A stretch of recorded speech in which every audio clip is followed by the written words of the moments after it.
Yuk belanja di TS Mart. Dengan belanja di TS Mart, Anda turut berpartisipasi dalam dakwah yang diselenggarakan YTS.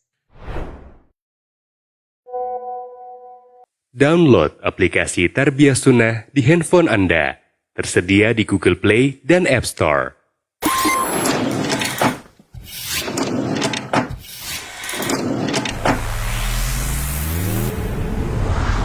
Tarbiyah Sunnah Channel. Lillah, nyunnah, merenah.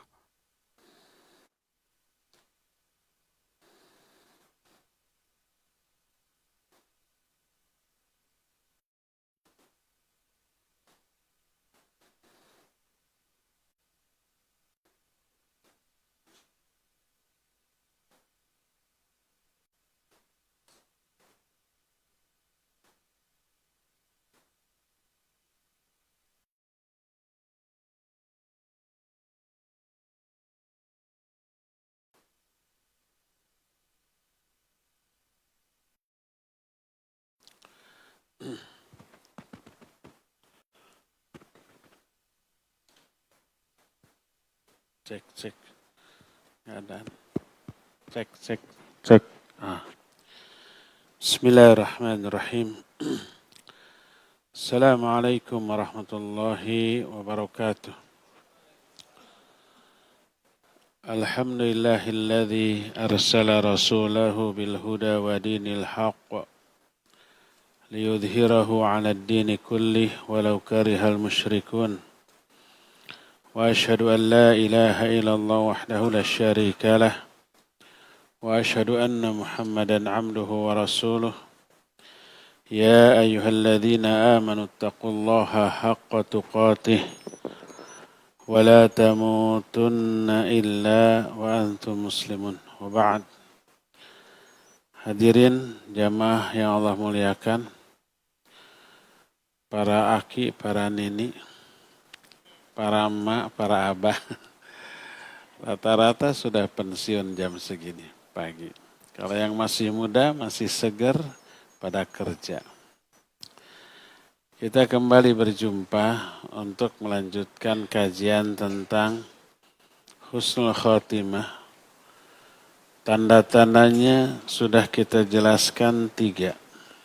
Pertama, mengucapkan kalimatut tauhid di akhir hayatnya. Yang keduanya sudah kita terangkan juga adalah,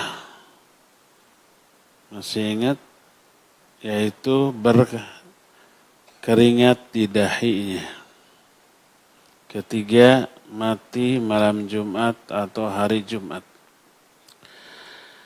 Kita teruskan. Yang keempat, ciri husnul khatimah yang keempatlah mati di medan perang dengan catatan membela Islam, memerangi kekufuran atau penyimpangan lain. Itu catatan pertama. Bukan membela selain Islam, bukan perang karena nasionalisme, karena kesukuan, atau yang disebut dengan asabiyah. Nabi SAW menyatakan, laisa minna man da'a ila asabiyah, wa laisa minna man qatala ala asabiyah, wa laisa minna man mata ala asabiyah. Hadis sahih riwayat Imam Abu Daud. Bukan umatku orang yang mengajak kepada asabiyah. Asabiyah itu fanatisme kesukuan, kebangsaan. Bukan umatku orang yang berperang demi asabiyah, dan bukan umatku orang yang mati di atas asabiyah. Kalau perang membela negara, membela suku bangsa saja, nggak peduli negaranya, suku bangsanya kayak apa, maka mati di sana bukanlah mati mulia. Kecuali membela negara karena keislaman yang ada di dalamnya. Membela satu komunitas karena agama yang ada di dalamnya. Kalau komunitas atau bangsa ini hancur, kalah dalam perang, Islam bisa musnah, ya kita bela negara ini karena keislaman yang ada di dalamnya, bukan karena kesukuannya atau kebangsaannya.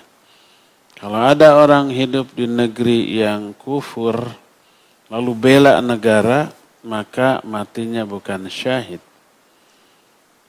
Jadi yang pertama, mati di medan perang itu dalam rangka membela agama ini. Man qatala li'la'i kalimatillah fahuwa syahid. Siapa orang yang mati dalam rangka meninggikan kalimat Allah, dia syahid. Kedua, wajib ikhlas. Betul membela agama Allah, tapi ria, ingin diakui jasanya, perannya, kiprahnya, ingin dapat apresiasi, ingin dapat komen, ingin dapat sanjungan pujian, ingin dapat likes and jempol, ingin dapat subscriber. Untuk duniawi, bahaya itu disebut mujahid yang fajir, yang durhaka. Ada manfaat untuk agama dan umat? Ada. Dengan jihadnya walaupun dia ria, dia mengangkat Islam dan kaum muslimin. Tapi dirinya hancur. Dan ini yang disinyalir oleh Rasul sallallahu alaihi wasallam dalam hadis sahih. Riwayat Imam Bukhari dan Imam Muslim, innallaha la yu'ayyidu hadha ad-dina birrajulil fajir. Allah akan menguatkan agama ini dengan seseorang yang durhaka. Durhaka tapi menguatkan agama ini, sobat. Siapa mereka? Salah tiganya, tiga di antaranya adalah yang dijelaskan dalam hadis sahih riwayat Imam Muslim dalam kitab sahihnya dari Abu Hurairah radhiyallahu an, hadis yang mengerikan. Saking mengerikannya, Abu Hurairah radhiyallahu an sebelum menyampaikan hadis ini pingsan 3 kali itu. Ada seorang tabi'in datang ke Madinah. Ada seorang yang dikerumuni oleh orang-orang. Ditanya ini itu tentang agama, dia menjawab. Ditanya itu orang siapa? Abu Hurairah. Oh, seorang sahabat Nabi, dan banyak sahabat sudah meninggal. Orang itu datang ikut mendengarkan, setelah orang-orang bubar, dia nyamperin lalu berkata, hadithni hadithan sami'tahu min Rasulillah sallallahu alaihi wasallam. Sampaikan kepadaku satu hadis saja yang kau dengar langsung dari Rasul sallallahu alaihi wasallam. Kata Abu Hurairah, sa'af'al. Oke, saya akan lakukan. Sa'uhaddithu hadithan sami'tuhu min Rasulillah sallallahu alaihi wasallam. Aku akan sampaikan kepadamu satu hadis yang langsung aku dengar dari Rasul sallallahu alaihi wasallam. Tiba-tiba badannya gemeter, kelepek aja, pingsan. Atau diubar-aber. Apa diubar-aber? Kitulah pokok nama. Setelah siuman, kata Abu Hurairah, sa'uhaddithu kahadisan sami'tuhu min Rasulullah sallallahu alaihi wasallam fi hadzal makan. Akan aku sampaikan kepadamu satu hadis yang aku dengar langsung dari Rasulullah sallallahu alaihi wasallam di tempat ini. Kelepek lagi apa? Pingsan lagi. Kelepek nggak ada terjemahan. Dalam bahasa Sunda disebut kecap pangantir. Kata pengantar untuk merangkan satu aktivitas, satu perbuatan. Ya itu nggak ada dalam bahasa Indonesia. Bahasa Sunda, dahar, regot, nginum, berbet, lumpat, gajeng, luncat, kedebut, jatuh gitu. Itu kata pengantar, kecap kecap penghantar. Kata penghantar sebuah perbuatan. Kadang-kadang perbuatannya tidak diungkapkan, hanya kecap pengantarannya. Berebet, gajleng, gerbut, hos. Nah, kayak gitu. Artinya dia lari, dia loncat, dia jatuh, dia mati. Nah, kelepek adalah kata penghantar untuk pingsan. Kelepek saja itu. Tulis, kelepek. Nggak akan ada dari ustadz lain. Diubar-aber lagi, diubar-aber itu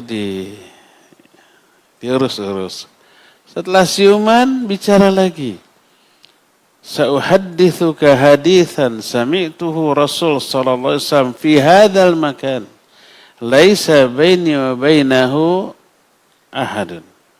Aku akan sampaikan kepadamu satu hadis. Aku dengar langsung dari Rasul SAW. Di tempat ini nggak ada orang lain antara aku dan beliau seketika itu. Kelepek lagi, pingsan lagi. 3 kali. Setelah itu di apa lagi? Diubar-aber lagi. Setelah siuman lagi baru disampaikan. Aku mendengar Rasul SAW bersabda. Kata beliau, inna awal nas yuqda yaumal qiyamah thalatha. Orang yang pertama kali dihisab pada hari kiamat 3 golongan manusia. Pertama, orang yang mati syahid. Ditanya, limadza qutilta? Bagaimana kamu terbunuh? Orang ini menjawab, qataltu fi sabilik hatta qutiltu. Aku berperang di jalanmu ya Allah sampai aku terbunuh. Apa kata Allah? Kadzab, tak bohong, kamu gombal, hoax itu. Para malaikat yang ada di sekitar juga bilang bohong kamu. Qatalta li ayyuqala annaka jari faqad qil. Kamu betul berperang. Tapi perangmu kamu niatkan agar kamu disebut orang jari. Jari itu jagoan. Jari itu pahlawan. Jari itu orang yang pemberani. Dan pujian itu telah kamu dapatkan. Jadi perangnya benar, matinya benar, syahid, tapi niatnya yang salah. Akhirnya Allah perintahkan agar orang itu diseret pada wajahnya, beleber dibalangkan. Beleber itu dilemparkan ke dalam api neraka. Waliyadzubillah, coba lihat. Dia perang, manfaat nggak bagi Islam dan kaum muslimin? Manfaat. Musuh banyak terbunuh. Islam terangkat. Kejayaan kaum muslimin terangkat karena orang ini. Tapi orang ini ke neraka. Kenapa? Durhaka. Kedurhakaannya karena apa? Bukan amalnya. Amalnya bagus, jihad ya. Tapi karena apa? Niat. Nah, 2 lagi, bapak-bapak ya, emak-emak dan aki-aki kan tahu. 2 lagi siapa? Yang kedua, ustadz, dai, ulama. Yang ketiganya hartawan yang dermawan. Ustadz, kegiatannya apa? Belajar, ngajar, belajar, ngajar. Nggak ada kegiatan, baca Quran, belajar, ngajar, baca Quran.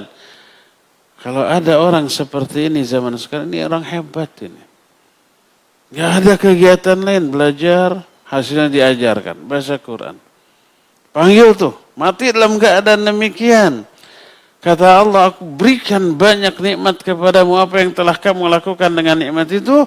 Orang ini menjawab, ta'allamtul ilma wa 'allamtuhu wa qara'tu fikal Qur'an. Aku belajar ilmu dan aku ajarkan, aku baca Al-Quran bukan tiap hari. Kalau tiap hari sehari sekali, lalai ini orang. Baca Quran sehari sekali, lalai ini orang. Berkali-kali lah. Apa kata Allah? Kadzab, tak bohong kamu. Para malaikat juga menyatakan, kadzab, tak bohong kamu. Ta'allamta li ayyu qala annaka alim faqad qil wa qara'ta al-Qur'an li ayyu qala annaka qari faqad qil. Kamu betul belajar Tapi belajarmu itu kamu niatkan agar kamu dikenal sebagai orang alim. Dikenal sebagai da'i sejuta ummahat. Dikenal sebagai ustad beken. Dikenal sebagai mubalig viral.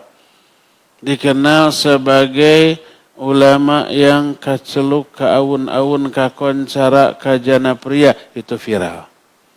Tapi bahasa Sunda. Panjangnya viral. Bahasa Sunda nama tadi. Kaceluk, kaawun-awun, kakoncara, kajana pria. Nah, niat kamu itu. Faqad qil, dan pujian itu telah kamu dapatkan. Dan kamu baca Al-Quran agar kamu disebut qari'u, bagus bacaannya. Enak, adem, betah, sholat di belakangmu. Pujian yang kamu inginkan. Akhirnya orang ini tadi diseret pada wajahnya, belawang, dialungkan karena neraka. Dilempar ke dalam neraka. Ilmunya, dakwahnya, manfaatnya bagi umat? Manfaat. Banyak orang hijrah. Banyak orang taubat. Banyak orang berubah lebih baik. Tadinya musyrik menjadi muwahhid. Tadinya bid'ah menjadi sunnah. Tadinya maksiat menjadi taat. Karena ustadz ini. Agama terkuatkan. Tapi orang ini ke neraka, durhaka. Bukan karena amalnya. Amalnya bagus. Tapi karena apa tadi? Niat yang salah. Terus yang ketiga, hartawan, dermawan. Uangnya banyak tuh. Numpuk. Saking banyaknya sampai bruk di juru, bruk di panto, ngalayah di tengah imah, lubak libuk, nepikeun kata kalabok. Saking banyaknya itu.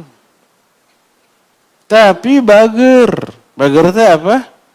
Baik, dermawan, tukang tutulung kanu butuh, tatalang kanu susah.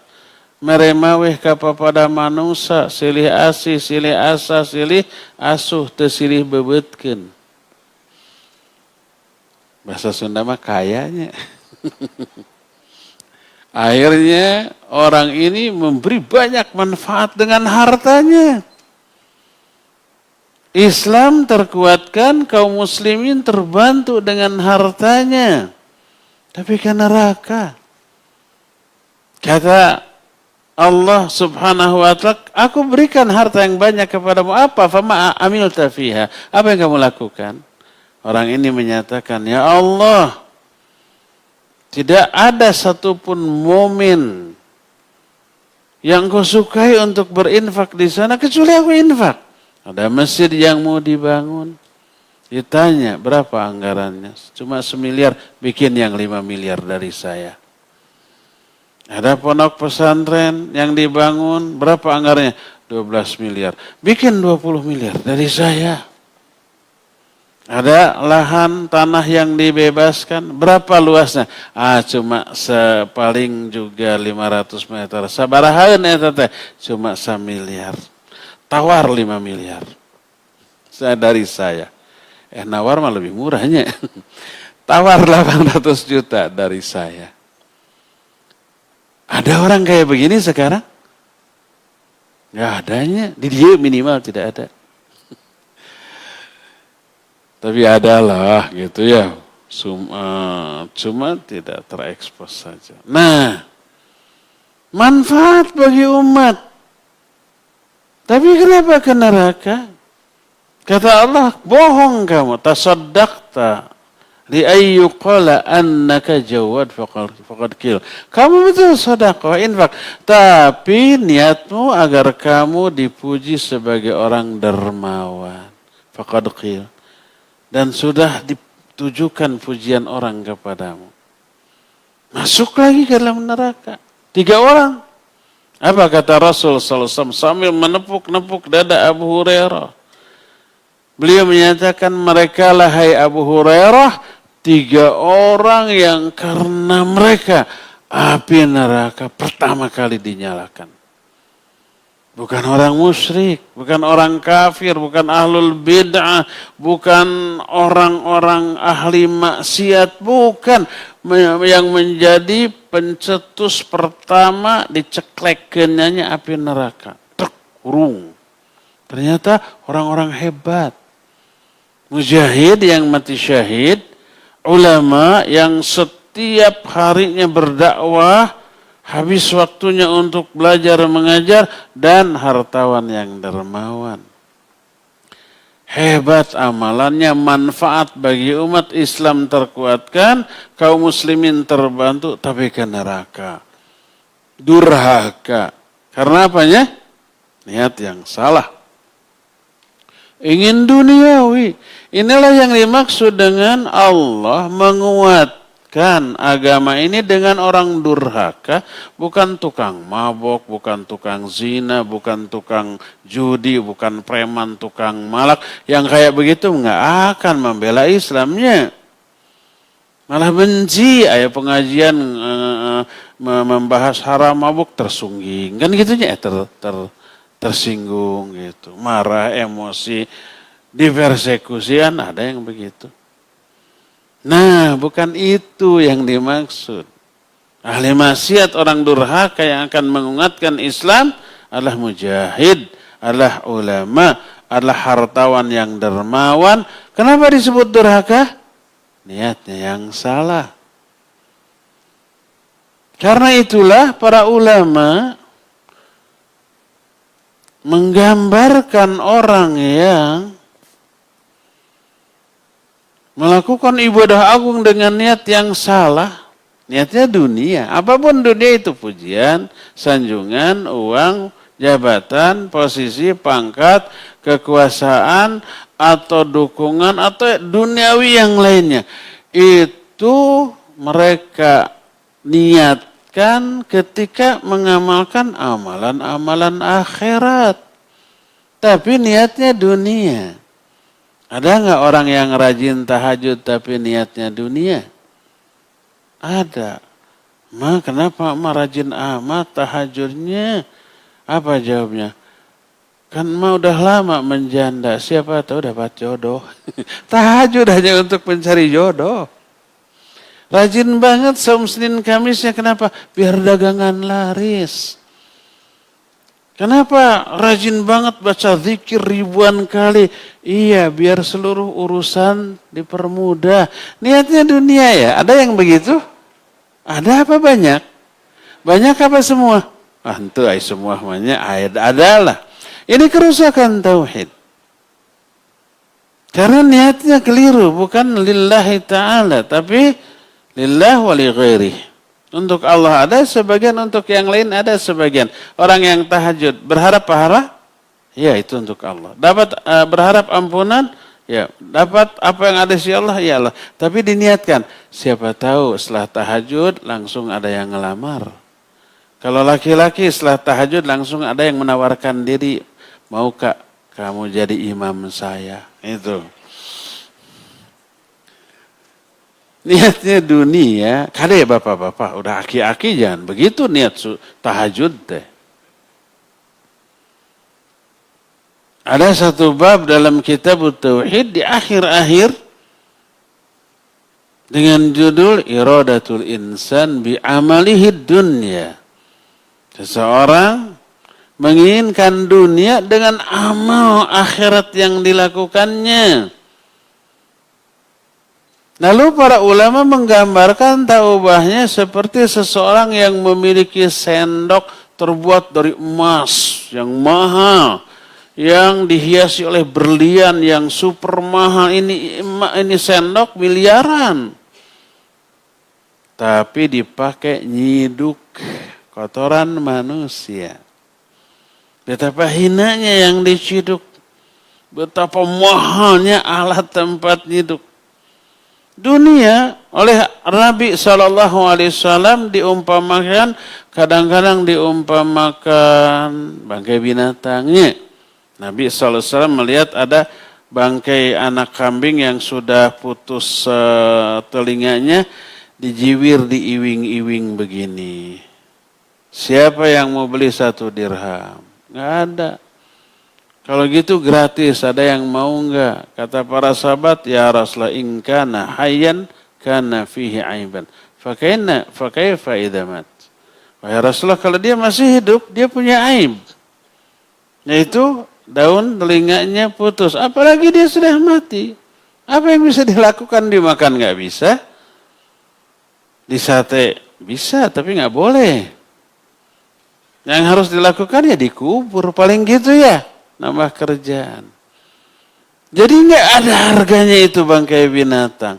Jangankan harus dibeli, dikasih gratis juga tidak mau. Apa kata Nabi SAW? Demi Allah, sesungguhnya dunia menurut pandangan Allah lebih hina daripada bangkai ini dalam pandangan kalian. Tuh, dunia tak. Di dalam riwayat lain ada seorang sahabat namanya Hudair. Hudair itu isim tasghir dari Haidar. Ada yang pernah belajar ilmu sharaf? Isim tasghir itu ilmu nahwu. Isim tasghir itu kata benda yang memberi makna kecil. Kalbun, anjing. Kalau anjing kecil, kulaib. Seperti itu. Abdun, seorang hamba. Kalau hamba kecil, ubaid. Jadi itu tasghir. Haidar, singa. Singa kecil, Hudair. Tapi Haidar bukan sekedar singa. Kata Ali, Syekh Ali Al-Hakami dalam kitab Mukhtasar Ma'arijil Qabul, Al-Haidaru fil asad kal malik fin nas. Haidar di kalangan para singa seperti raja di kalangan manusia. Haidar itu rajanya singa, bukan raja singa. Rajanya ada. Para singa. Itu baru Haidarnya, apalagi bapaknya kan. Heureuy atuh Pak, sekali-kali ulah serius teuingnya. Kalau Hudair, Haidar kecil gitu. Ada seorang sahabat namanya Hudair. Dan tukang heureuy mah ada momen sekedik untuk heureuy sedikitnya. Dari Hudair ke Haidar ke bapaknya, nggak apa-apa sedikit. Biar tidak jemu Pak, biar tidak bete, bored ya, tidak begitu. Ada Hudair, ketemu, ditanya, ya Hudair, ma'akalta. Hei Hudair, apa yang kamu makan tadi? Dia menjawab, al-laham wal-laban. Yang saya makan daging dan susu. Berarti ini orang punya nih ya. Terus ditanya, thumma yasiru ila madza? Lalu daging susu yang kamu makan itu nanti akan berubah jadi apa? Hudair ini orangnya cerdas, santun, tidak vulgar, tidak terlalu polos. Beliau menjawab, "Tsumma yasiru ila ma qad alimta ya Rasulullah." Nanti dia akan berubah menjadi yang engkau sendiri sudah tahulah gitunya. Kotoran manusia. Sesuatu yang hina, yang paling dihindari oleh orang. Apa kata Nabi SAW? Sesungguhnya apa yang keluar dari perutmu itu gambaran yang tepat untuk dunia dalam pandangan Allah. Ketika kita buang air besar itu nggak pernah dipikirkan itu tadi sate itu keluar, aduh sayang. Ada yang begitu? Enggak. Bablas saja sudah tuh. Saking hinanya itu. Ya pernah lagi begitu, seringkali nggak dilihat-lihat setan, begitu keluar langsung banjur, keluar langsung banjur. Saking tidak mau ngelirik-lirik acannya. Sampai pakai masker waktu di dalamnya juga. Nggak mau menciumnya, nggak mau melihatnya, nggak mau berinteraksi saja. Itu gambaran dunia itu. Sehina itu. Karena dunia sehina itu, Allah tidak segan-segan memberikan jumlah yang banyak dari dunia kepada orang durhaka sekalipun, kepada orang kafir. Ada orang kafir yang kaya raya? Oh banyak, yang terkaya rata-rata orang kafir. Kenapa? Karena hina, karena nggak berharga dalam pandangan Allah SWT. Itu bukan wujud dari kemuliaan. Nah, bayangkan kalau orang mengamalkan amalan akhirat agung, mahal, luar biasa mulianya. Tapi diniatkan untuk apa? Untuk dunia. Sama dengan sendok terbuat dari emas. Mahal harganya miliar.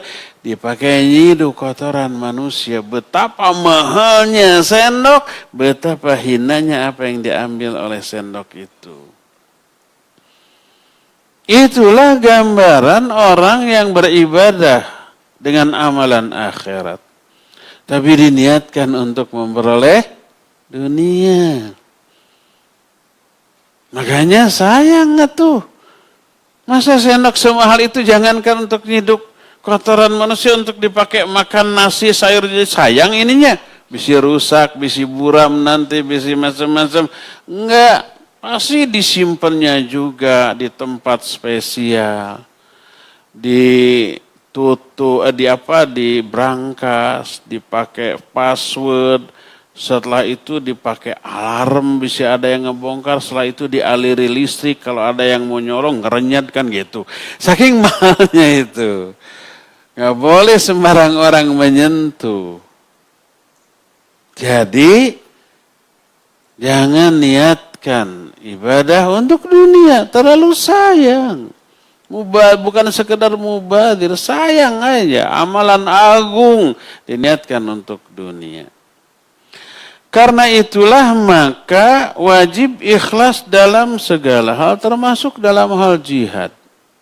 Terus pengorbanannya besar, harta, jiwa, nyawa dikorbankan. Kalau ternyata niatnya keliru, salah, oh sayang sekali ya. Karena dengan sebuah peribahasa indah, capek gawe, teka pake, barijeng di teke, bikin bete. Capek gawe itu sudah capek berbuat. Teka pake enggak diterima. Bahkan diteke, digetok, diazab, bikin bete. Makanya orang yang husnul khatimah salah satunya orang yang mati syahid dengan dua catatan. Catatan pertama, perangnya itu betul-betul diilahi kalimatillah, untuk meninggikan kalimat Allah. Dia perang, tapi bukan sembarang perang. Tapi membela Islam, meninggikan kalimat Allah, bukan membela asobiyah, kesukuan, kebangsaan dan seterusnya. Dan syarat yang kedua wajib apa? Ikhlas. Kenapa perang? Allah yang nyuruh. Terus kenapa kalau Allah yang nyuruh dilaksanakan? Allah siapkan ampunan, pahala, keridhoannya, rahmatnya, kecintaannya, perlindungannya dari api neraka, surganya. Itu tuh. Nah itu ikhlas. Allah berfirman bagi orang yang seperti itu, yang jihad secara ikhlas sampai mati syahid, terbunuh di sana. Allah berfirman dalam banyak ayat. Di antaranya Al-Quran, surah Ali Imran 169 sampai 171, Allah menyatakan, وَلَا تَحْسَبَنَّ الَّذِينَ قُتِلُوا فِي سَبِيلِ اللَّهِ أَمْوَاتًا بَلْ أَحْيَاءٌ عِنْدَ رَبِّهِمْ يُرْزَقُونَ فرحين بما آتاهم الله من فضله ويستبشرون بالذين لم يلحقوا بهم من خلفهم ألا خوف عليهم ولا هم يحزنون يستبشرون بنعمة من الله وفضل وأن الله لا يضيع أجر المؤمنين. Kata Allah, janganlah kalian mengira bahwa orang-orang yang terbunuh di jalan Allah itu mereka itu mati. Enggak. Bahkan mereka tetap hidup di sisi Allah dengan tetap memperoleh rizki. Di alam kubur ada makanan minuman, ada, ini diisyaratkan di sini. Berarti bisa makan minum. Ya iyalah, untuk apa makanan minuman ada tapi di pelong hungkul. Ya pasti dinikmatilah. Tetap memperoleh rizki di sisi Allah. Mereka berbahagia dengan apa yang Allah berikan kepada mereka dari karunia-Nya. mereka bergembira dengan orang-orang yang belum gabung dengan mereka di belakang. Kawan-kawan mereka masih perang. Mereka sudah mati duluan. Bergembira, ayo cepat saya tunggu di sini. Di sini enak, menyenangkan, bahagia, happy gitu. Terus dibisikkan oleh para malaikat, alla khaufun alaihim walahum yahzanun. Gak ada rasa takut yang akan kalian alami, rasakan lagi setelah ini. Gak akan berduka cita. Takut enggak, sedih enggak. Takut dan sedih itu dua perasaan yang sama dengan dua penyebab yang berbeda. Intinya enggak nyamannya hati. Kalau takut maknanya, maksud kita takut di sini khawatir. Takut itu ketidaknyamanan hati terhadap perkara-perkara yang akan datang. Nanti gimana ya, besok gimana ya, lusa gimana, khawatir, tidak nyaman kan? Itu takut. Kalau sedih, ketidaknyamanan hati terhadap tentang apa yang sudah terjadi. Musibah, nyeri, perih, penderitaan, itu yang kita alami menyebabkan hati kita tidak nyaman. Sedih namanya ya. Sedih, takut sama. Sedih, khawatir sama. Tidak nyamannya hati. Kalau takut atau khawatir terhadap masa depan, kalau sedih terhadap kejadian yang sudah lalu. Itu pasti teralami oleh setiap kita di dunia itu. Nah, begitu mati sebagai syahid, la khaufun alaihim wa lahum yahzanun. Kalian ini tidak akan lagi merasakan khawatir, tidak akan lagi merasakan kesedihan, ketidaknyamanan, depresi, stres, was-was, atau umpamanya risau dan galau. Apa bahasa anak mudanya itu? Risau dan galau itu overthinking? Bukan. Risau dan galau. Apa satu lagi tadi? Insecure, ya, itu risau dan galau. Resah gelisah. Resah gelisah, risau dan galau itu membuat tidak nyamannya. Itu sumber penyakit loh. Konon kata dokter, penyebab utama sakit fisik itu penyebabnya adalah stres, risau, galau, kemudian resah, gelisah. Konon kata para dokter itu kalau kita resah, gelisah, risau, galau, tubuh kita itu memproduksi hormon yang bisa merusak tubuh. Katanya begitu ya. Benar apa bukan? Benar apa betul? Ada dokter di sini? Iya ajalah gitu, biar cepat. Makanya kalau sedang stres, asam lambung naiknya, tensi naik, kadar gula naik, asam urat naik, semuanya itu berpengaruh. Maka terutama untuk emak-emak dan aki-aki, sudah banyak penyakit, happy-lah terus. Apapun yang terjadi, jangan membuat kita stres. Jangan membuat kita depresi. Jangan nyunda pisan ya. Jangan membuat kita itu kemudian putus asa. Antisipasi dengan cara berpikir yang membuat apapun yang kita alami tetap menyebabkan kita bahagia. Ini prinsip hidup, konsep hidup seorang mukmin yang membuat Allah dan Rasulnya itu merasa takjub. Ajaban di amril mu'min anna amrahu kullahu khairun. Falaisa dzaka ilal mu'min. Sungguh mempesonakan, sungguh menakjubkan urusan orang mukmin. Karena orang mukmin itu seluruh urusannya baik, nggak ada yang buruk. Dan itu tidak layak dimiliki kecuali oleh orang mukmin. In asabathu sarra syakara fakana khairallah wa in asabathu dharra sabara fakana khairallah. Hadis ini sahih riwayat Imam Muslim dalam kitab Sahih Muslim.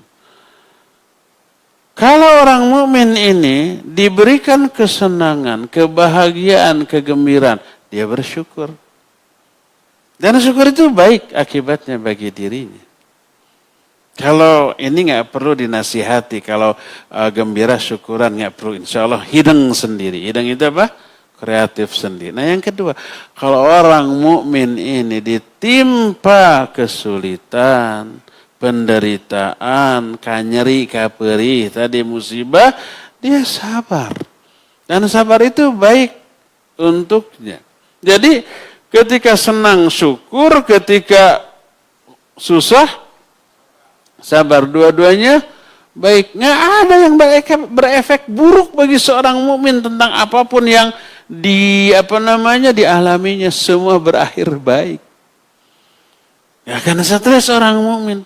Bagaimana cara seorang mukmin agar mereka itu tetap tersenyum, kelihatan sumringah, happy, bahagia ketika memperoleh penderitaan, bulian, hinaan, cacian, makian, fitnahan, dan yang sejenisnya. Yang ada dalam benaknya itu keuntungan, bukan kerugian. Dengan dibuli kita untung. Dengan dizalimi kita untung. Dengan dihina, difitnah, dijelek-jelekan, direndah-rendahkan. Wallahi nggak ada kerugian sedikit pun. Untungnya apa? Banyak. Pertama dosa berguguran. Kedua pahala nambah tanpa beramal. Dosa berguguran tanpa tobat, pahala diberikan dengan jumlah yang tak terhitung tanpa beramal, doanya saat itu didengar, dikabul oleh Allah, ketinggian derajat dia diangkat oleh Allah, sebagaimana diterangkan dalam banyak ayat dan hadis. Tidak ada seorang pun muslim yang ditimpa kesulitan, penyakit, ham dan hazan, keresahan, kegelisahan, kesedihan, dan seterusnya. Illa kafarallahu bihi khatayah.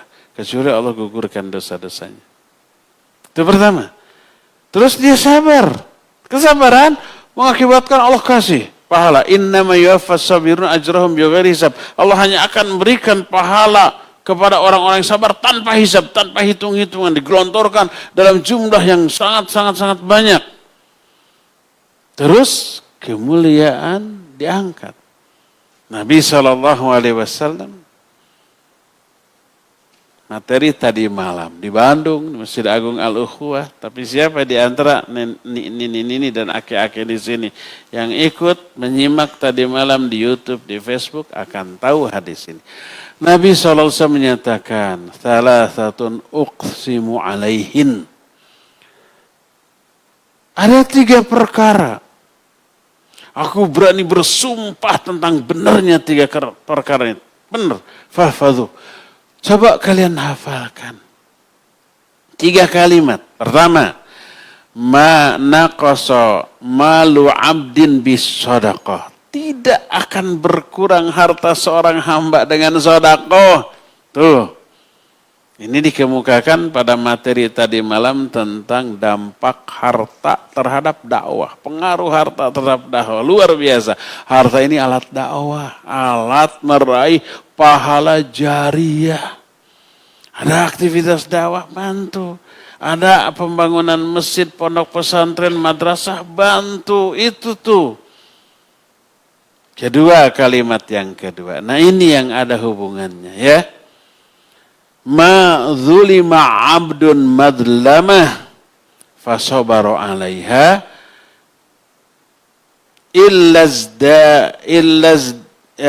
zadahu Allahu izzan. Tuh, kita harus pegang prinsip ini. Tidaklah seorang hamba dibuli, dizolimi oleh sebuah kezoliman, lalu dia bersabar atas hal itu, kecuali Allah angkat derajat kemuliaannya.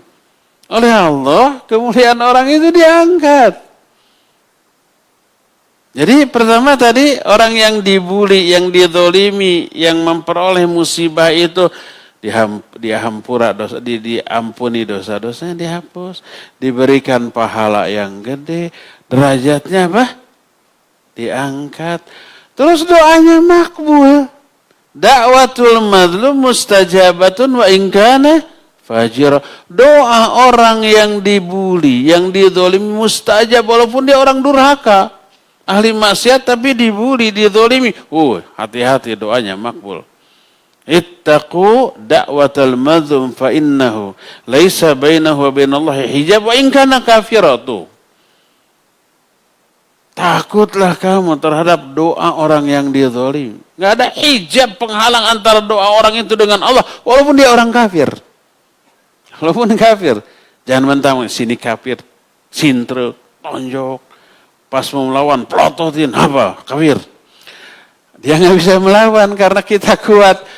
Dia menjerit kepada Allah, ya Allah ini si muslim bika sebelen. Tabrak sama mobil ya Allah, bisa kena itu. Ya, hati-hati. Jadi ketika kita dizalimi, dapat musibah apapun, apalagi musibah yang berupa kezaliman, doa kita makbul. Terus, Allah berfirman, inna ma'al usri yusran. Inna ma'al usri yusran. 2 kali kalimatnya sama, nggak ada yang beda setitik pun. Apa maknanya? Setelah 1 kali kesulitan, Allah akan berikan 2 kemudahan, 2 kebahagiaan. Kalau kita ada musibah, ada masalah, yang dipikir bukan masalahnya musibahnya. Pikirkan 5 yang tadi. Aduh, saya dosanya sedang berguguran. Sedang berjatuhan, andai dosa itu berwujud, saya bisa melihat betapa banyaknya dosa yang berjatuhan dengan musibah ini. Kedua, saya sedang diberikan pahala yang banyak. Yang ketiganya, kemuliaan saya sedang diangkat nih, serasa naik lift gitu. Terus kalau saya doa, makbul nih. Dan setelah ini 2 kebahagiaan apa ya yang Allah akan berikan kepada saya? Aduh nggak sabar, apa kira-kira? Apakah dapat rezeki nomplok ada yang transfer 1 miliar gitu? Atau kalau ini kita aki-aki tiba-tiba ada gadis yang nawarkan diri, aki mau nggak jadi suami saya gitu? Nggak perlu ngasih nafkah, saya jamin semua gitu. Atau apanya? Sehingga tunggu 2 kebahagiaan saja. Itu memberi optimisme, memberi harapan.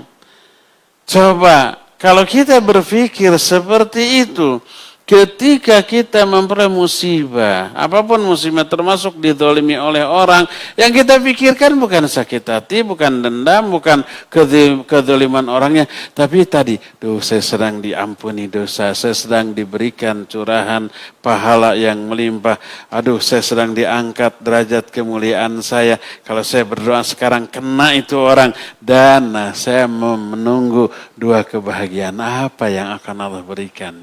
Kira-kira kalau kita ada masalah seperti itu, dibully orang atau apapun, berpikir kayak gitu, saya teres apa tidak? Tidak akan saya teres, tidak akan depresi juga. Happy, akan nantang siapa yang fitnah saya, gibahin saya, mangga, silakan.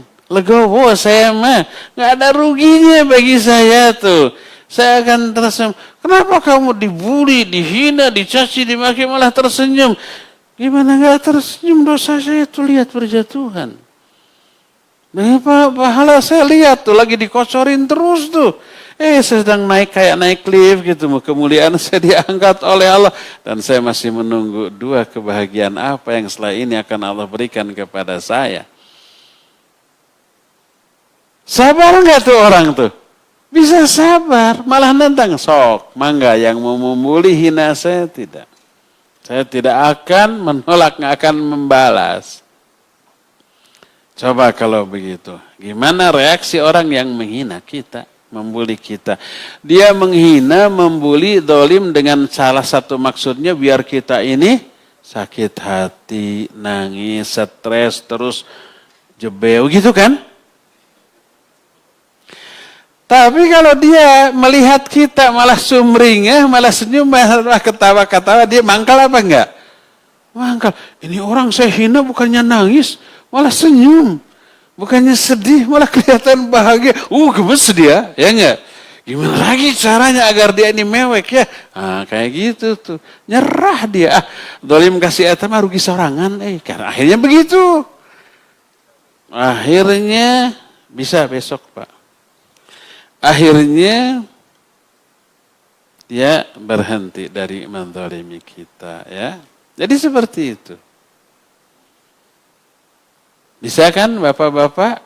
Bukan bapak-bapak lagi. Aki-aki. Ini kayak begitu kalau kita dapat musibah. Harus bisa lah. Kalau nggak rugi sendiri. Nah kalau kita happy ketika dapat musibah. Tubuh ini nggak akan memproduksi hormon, enzim atau apapun lah istilahnya. Kalau saya salah afan, bukan bidang saya. Yang merugikan, yang merusak organ dalam kita. Semua akan tetap stabil, tensi stabil, gula stabil, asam urat stabil, kolesterol stabil. Apalagi yang stabil? Uang stabil. Meren ya. Dan seterusnya ya. Jadi itulah konsep agar kalau kita dapat musibah kita tidak mengalami madarat. Kembali ke yang tadi, Allah berfirman tentang orang-orang yang mati syahid. Yang mati syahid, apa kata Allah Azza wa Jalla dalam surah Ali Imran? Ayat 169 sampai 171. Kata Allah, jangan kalian mengira bahwa orang-orang yang terbunuh di jalan Allah itu mati. Mereka bahkan hidup di sisi Allah dengan tetap memperoleh rizki. Mereka berbahagia dengan karunia yang Allah berikan kepada mereka. Dan mereka berbahagia juga dengan orang-orang yang belum gabung kepada mereka di belakang mereka.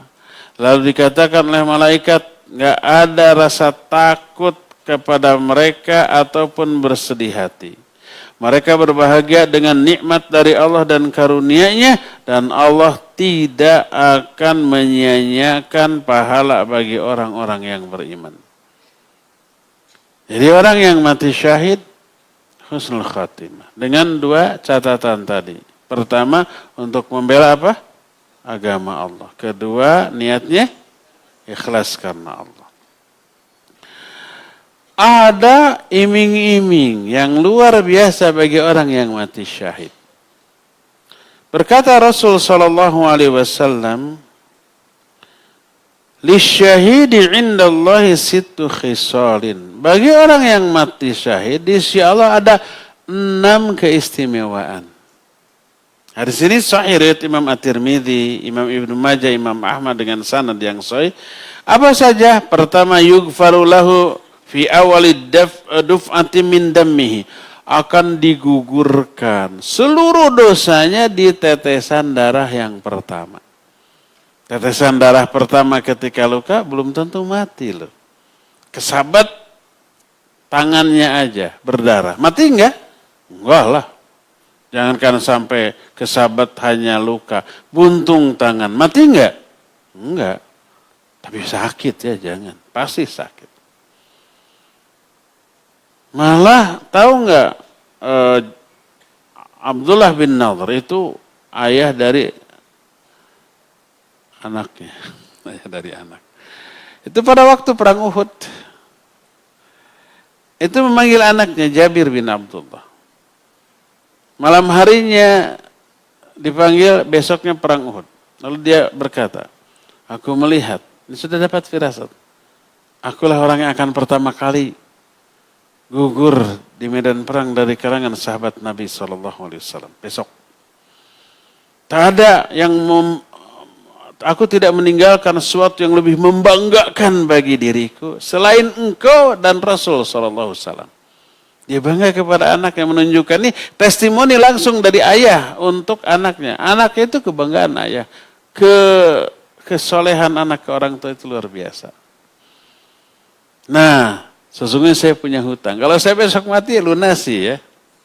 Dan betul, besoknya beliau orang yang pertama kali gugur. Setelah beres perang Uhud dicari, ternyata apa jasadnya ada, sudah nggak bisa dikenali. Dikenali itu oleh saudarinya karena jarinya ada sesuatu yang khusus bagi dia. Dan di dalam badannya terdapat lebih dari 80 luka bekas tusukan. Baik tombak, pedang, panah, ataupun luka yang lainnya. Menunjukkan apa? Dilukai 10 kali, 20 kali, 30 kali, sampai 50 kali dia masih bisa membunuh musuhnya. Darah bercucuran, daging-dagingnya sudah terkoyak. Ada panah yang nancap di dada, cuek. Ada tombak yang nancap di punggung, ada sabetan pedang. Sampai terhitung 83 luka bekas tusukan baru mati itu.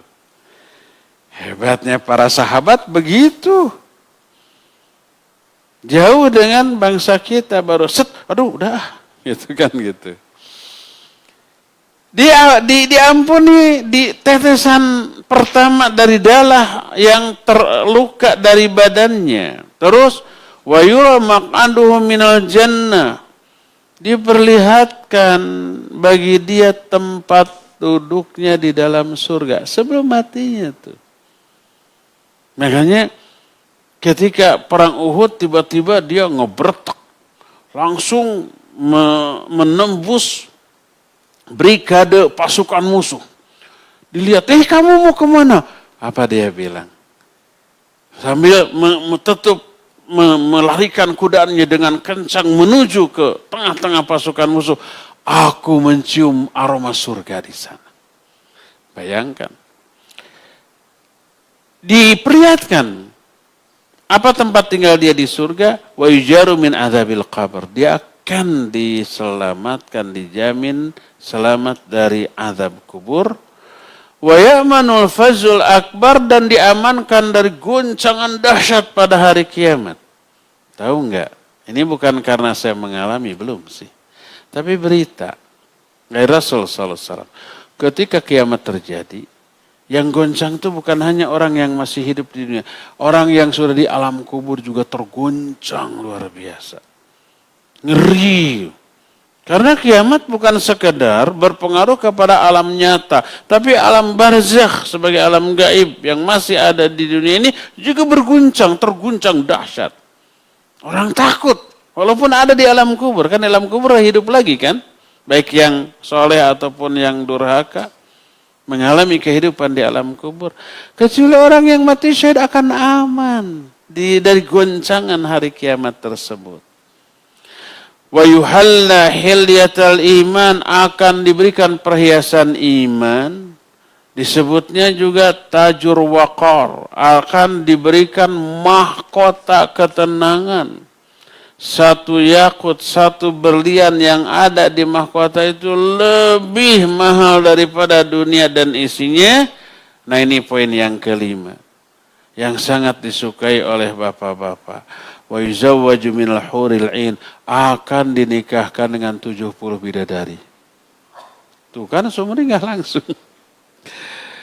Terus, dan bisa memberikan syafaat ke 70 orang kerabatnya, bapak-bapak, aki-aki, tinggal di list, bikin 70 orang yang akan kita bawa bareng-bareng ke dalam surga. Yang pasti pertama siapa? Ayah, istri. Ayah, ibu dulu. Istri mah orang lain. Ayah, ibu dulu lah. Ayah, ibu, aki, nini, terus ke atas ya.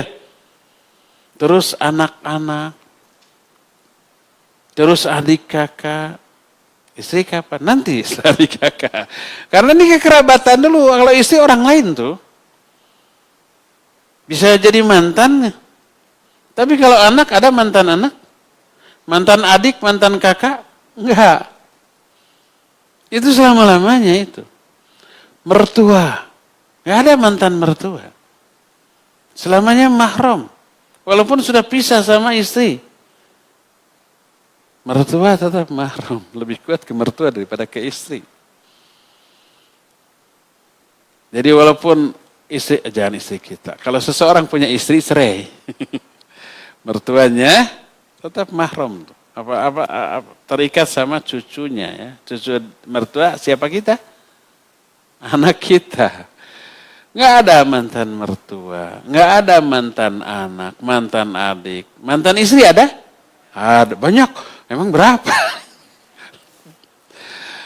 Banyak. Pokoknya ya pasti istrinya juga dibawalah ya. 70 tuh. Masih belum masuk semua tuh. Orang tua kita cuma 2 ya. Anak-anak kita jarang yang 10, adik kakak jarang 10, istri jarang yang 4.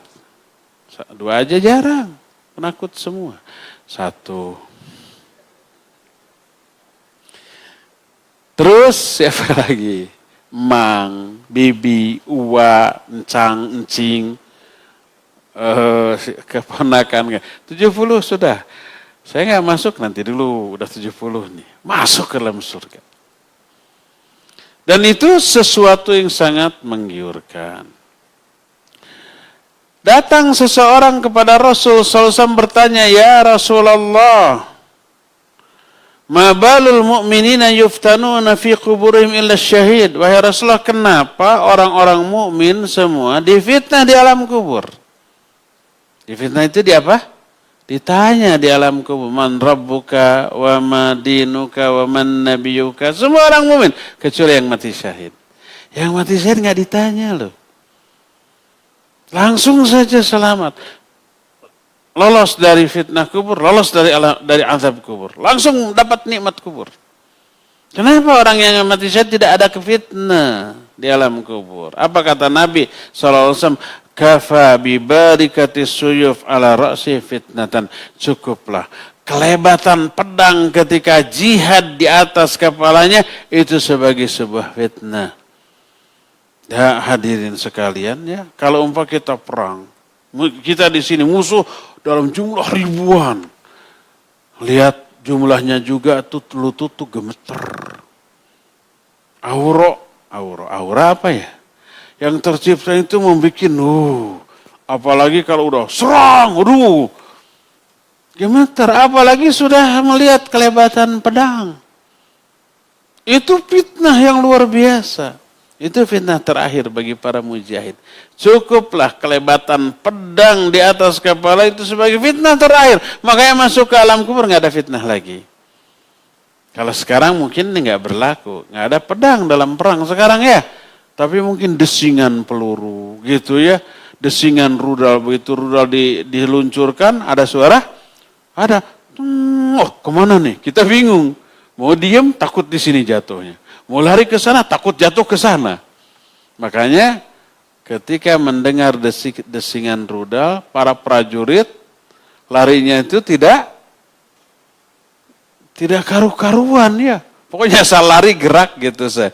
Nggak tahu itu rudal mau di mana jatuhnya.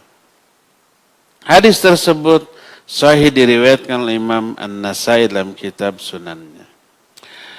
Nah, gimana kalau kita kondisi sekarang ini kayaknya kita tidak akan mengalami peperangan ya. Wallahu a'lam. Tapi ingin syahid. Ada yang ingin syahid di sini? Ada. Mau. Bisa mencapai derajat syuhada? Bisa.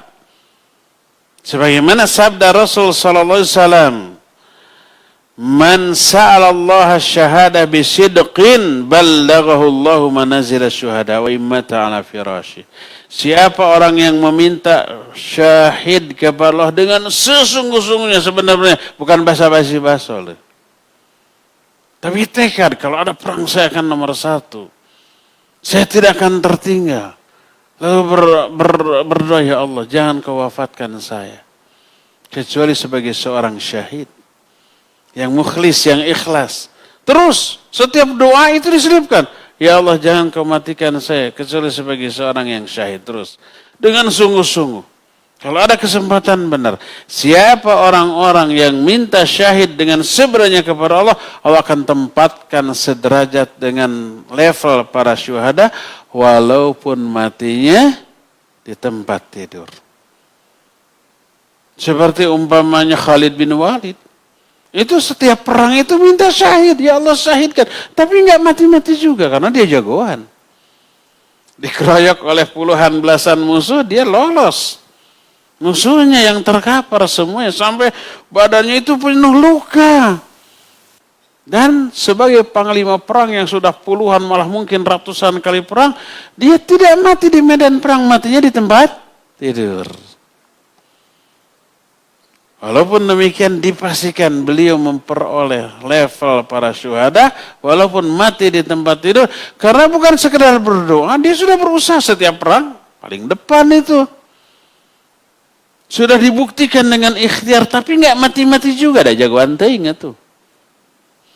Akhirnya matinya di tempat tidur. Ya, beliau dimasukkan ke dalam golongan para syuhada. Jadi kita juga bisa begitu, ya Allah. Muliakan saya dengan mati dalam keadaan syahid. Nanti Allah yang mengatur. Ternyata matinya di tempat tidur ya. Kalau benar-benar berdoa dengan sungguh-sungguhnya. Dan sudah berupaya ingin mencari umpamanya ya. Kesempatan untuk bisa berjihad. Dengan sesungguh-sungguhnya. Insya Allah Allah akan tempatkan selevel dengan siapa? Para syuhada. Jadi yang ketiga. Ciri orang yang mati dalam keadaan, yang keempat ya. Keempat, mati dalam keadaan husnul khotimah, yaitu mati dalam keadaan syahid. Syahid itu dua kriteria. Yang pertama, perangnya untuk membela Islam. Yang kedua, niatnya ikhlas karena Allah. Satu di antara dua ini enggak ada, celaka kita ya. Inilah yang keempat. Kelima. Keenam. Ketujuh dan seterusnya nanti bulan depan. Udah habis waktunya. Tinggal 11 menit lagi waktu yang tersisa untuk tanya jawab. Sampai di sini saja. Wa sallallahu ala nabiyina Muhammadin wa ala alihi wa ashabihi wasallam. Mangga Kang Bejah. Waalaikumsalam tuh kasih. Assalamualaikum warahmatullahi wabarakatuh. Ustaz. Waalaikumsalam warahmatullahi wabarakatuh. Mengenai ini tadi Ustaz, bahwa orang kafir yang dizolimi, dia memohon kepada Allah lalu Allah akan kabulkan. Dia memohon kepada Allah atau dia memohon kepada Tuhan Ustaz? Karena kalau dia memohon kepada Tuhan, Tuhan yang di dalam pikiran yang lagi nempel di tembok kan gak nyambung juga Ustaz. Jazakallahu khair. Iya, wa jazakallahu khairan. Baik, barakallahu fiik. Kafir itu macam-macam. Salah satunya adalah namanya kafir juhud. Kafir juhud itu orang kafir yang percaya kepada Allah. Yakin kebenaran dari dakwah Nabi yang diutus kepada mereka. Tapi diingkari, tidak diimani karena hawa nafsu. Contohnya siapa? Banyak di sini. Imam Ibnu Qayyim Az-Zawjiyah rahimahullah dalam kitab Miftahud Daris Sa'adah menjelaskan contoh-contoh orang yang atau makhluk yang kafir juhud. Pertama iblis laknatullah. Percaya nggak iblis kepada Allah? Dialog langsung dengan Allah. Pernah ibadah? Pernah ibadah 80.000 tahun. Tapi akhirnya durhaka. Kedua contoh si Fir'aun. Fir'aun percaya nggak kepada Allah? Percaya. Yakin? Yakin. Dakwah Nabi Musa benar? Benar. Kata siapa? Kata Allah. Hatinya yakin. Kok kita tahu hati Fir'aun? Nggak tahu. Tapi Allah tahu. Dan Allah mengungkapkan dalam Al-Quran. Kata Allah Azza wa Jalla. Wajahadu biha wastaiqanatha anfusuhum zulman wa uluwa. Fir'aun dan bala tentara itu menentang dakwah Nabi Musa, padahal hati-hati mereka meyakini kebenarannya. Kenapa? Zulman wa ulwa, karena kedoliman dan kesombongan. Si Fir'aun kan sombongnya. Apa perkataan si Fir'aun yang paling fenomenal? Ana rabbukumul a'la. Bagaimana tidak yakin ketika dikasih azab? Berupa beberapa kejadian yang membuat mereka kerepotan. Semua air jadi darah. Minta ya Musa, cabut ini, kami akan beriman. Kami akan taat. Dicabut. Durhaka lagi. Terus banyak bangkong di semua tempat. Apa bangkong? Itu yang suka ngaclok gitu. Katak, kodok. Jari jipen ya. Jari jipen itu apa ya? Pokoknya nggak nyaman. Apalagi emak-emak. Celok, ngaclok, jerit gitu kan. Di semua seluruh negeri. Akhirnya apa yang terjadi? Tobat mereka. Tolong berdoa lagi. Yakin mereka. Tapi kenapa durhaka? Karena zulman wa uluwa. Kezaliman dan kesombongan. Termasuk si Abu Jahal, Abu Lahab. Abu Jahal itu yakin ini nabi yang sebenarnya. Yakin Islam itu benar. Tapi kenapa? Hasad. Seperti si Yahudi. Yahudi tahu Islam itu benar. Yahudi tahu ini Muhammad SAW itu nabi terakhir. Kenapa? Hasad. Jadi tahu yakin Allah itu ada. Mereka berdoa kepada Allah, iya berdoa. Mereka menyembah kepada Allah, menyembah dengan cara mereka yang menyimpang dari para nabi yang diutus kepada mereka.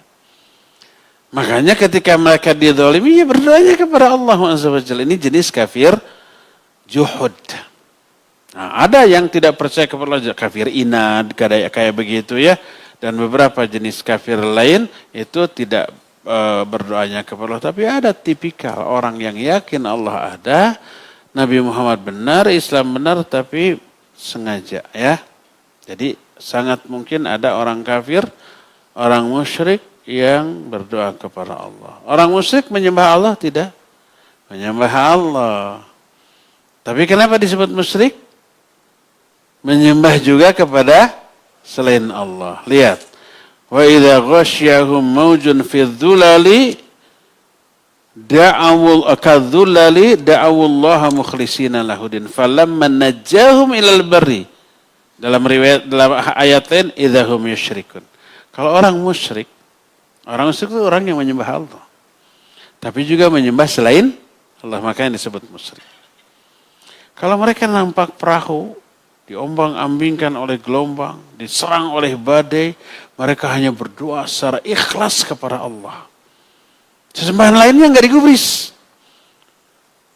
Dan dikabul.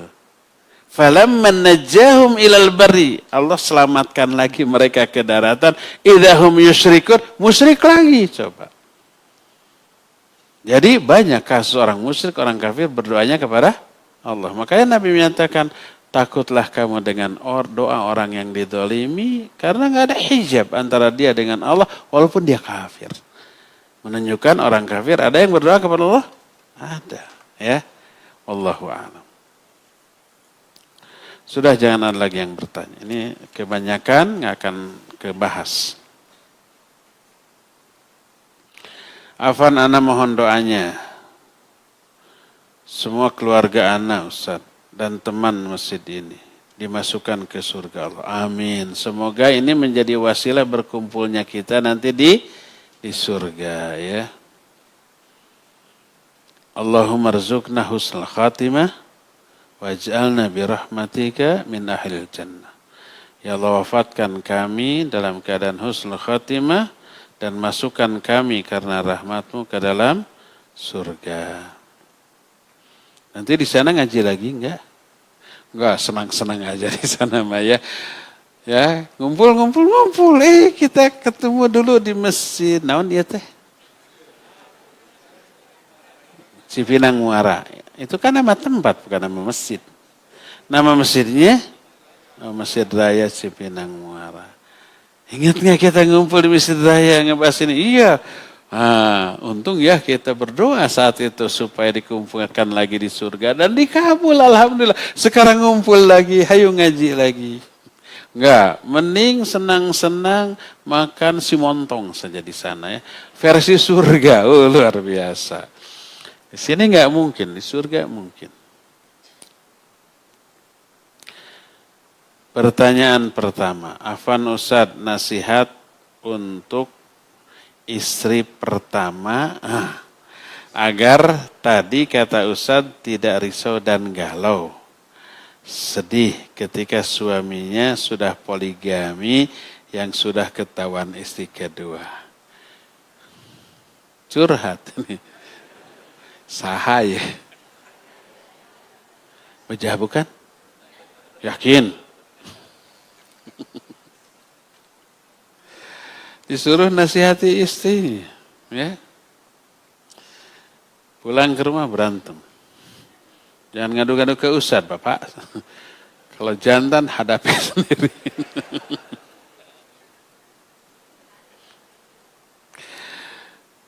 Saya lebih suka daripada menasihati istri pertama, lebih suka menasihati bapaknya ini. Pak, mau miring gak jalannya di akhirat? Gak mau. Adil. Sayangi dua-duanya. Kalau istri pertama ngadat, memang wajar percuma dibujuk, ditawari, mah pengen apa? Pengen ke mall yuk? Pengen makan apa? Apa yang disukai supaya mamah tersenyum lagi gitu. Da bongana eta mah cilaka ku pamalas sorangan. Apa terjemahannya? Susah. Nanti nanya ke Google. Dia sudah berbuat sesuatu yang membuat istri kecewa, tanggung jawab dia lah untuk membuat istrinya tertawa lagi. Kasih perhatian lebih untuk mengobati luka hatinya. Secara syar'i tidak salah kalau caranya benar. Tapi saya menangkap kesalahan dalam cara berpoligami, bukan poligaminya. Tapi sebab tadi disebutkan sudah ketahuan. Tadinya belum, ngumpet-ngumpet ya enggak? Sekarang ketahuan. Sepandai-pandai menyembunyikan bangkai.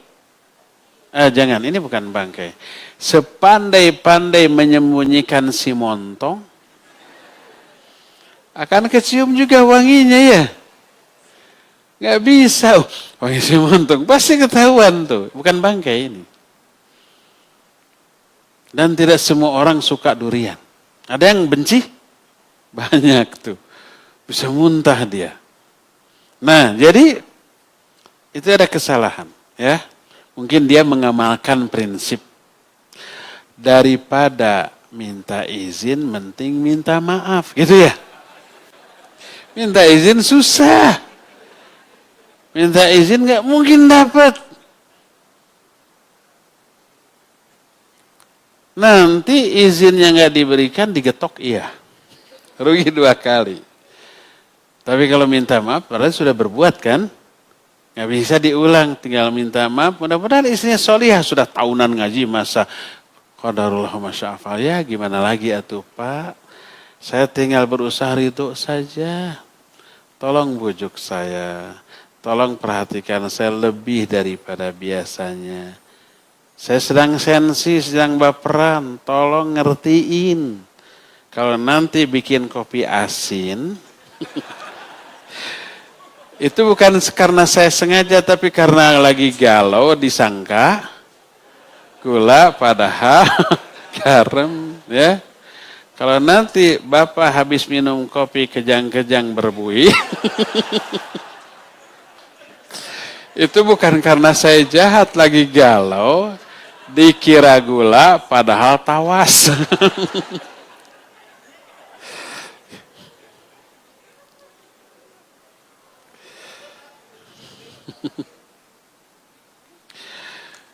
Ini sudah habis waktunya, gitu aja lah. Cukup sampai di sini.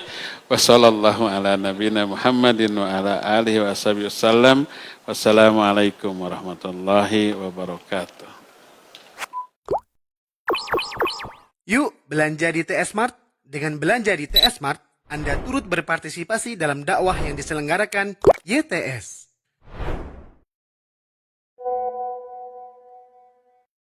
Download aplikasi Tarbiyah Sunnah di handphone Anda. Tersedia di Google Play dan App Store.